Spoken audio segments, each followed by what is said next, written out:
Robinson hits electric 100 for Kent.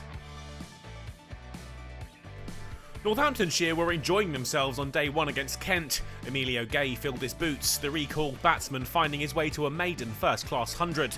Kent had come back at their visitors late on, but was it too little too late, with the score 362 for 5. They had to wait, no play possible on day 2, and the outfield sodden on the morning of day 3. But when they could finally return to the middle, Kent was straight back to taking wickets. Zaib out to Stevens, caught behind for 21. Taylor was next, another for Stevens, out LBW for 25. Boundaries from Buck had them thinking about 400, but Quinn would end those hopes. Buck out, caught behind. 2 balls later, Berg followed, Northamptonshire down to their last wicket. Stevens took care of that one, another 5 for Sealed for the veteran when Sanderson was caught behind. Northamptonshire all out for 392, 5 wickets falling for just 30 day 3 runs. That was reflected on the batting card. Top order Northamptonshire dominance gave way to some Kent success with the ball, epitomised by Stevens' late surge, his 5 wickets taken for 73 runs, Quinn just behind him with 4 for 86.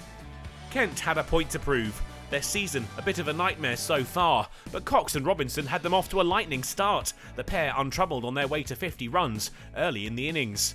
Robinson was the main aggressor, and it wouldn't be long before he'd hammered his way to a 50. A single off Kerrigan took him to the mark of 65 balls. The landmark celebrated as he sent the spinner soaring over the ropes for 6 2 balls later.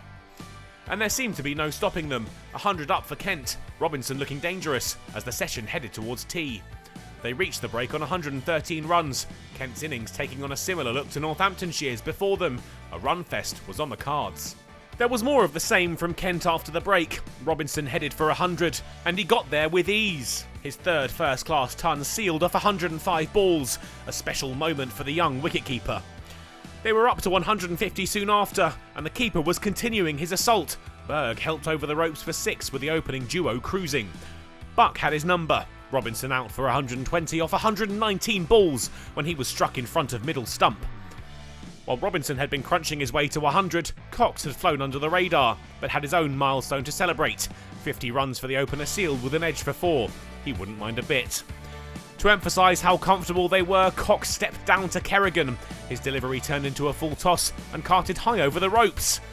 The partnership looked destined to emulate the one before them, and Denley made sure they did just that. A 6 off Kerrigan took the value of their partnership into triple figures, but more importantly for the number 3, sealed his 50, reached off 72 balls. Northamptonshire came back at them before the end of the day. Cox unable to convert, out for 90, LBW to a tired looking Kerrigan. And another, Denley out to Keogh, caught by Zaib. Leading and Beldrummond wasted no time making their mark, 6s raining down at the Spitfire ground as they cruised their way past 300. The Kent skipper was eye-catching, but his stay was brief. Another for Kerrigan, Beldrummond LBW before the day was done. It was a flurry of wickets, leaning next to go, out for 24 off 12 with Zaib turning his arm over.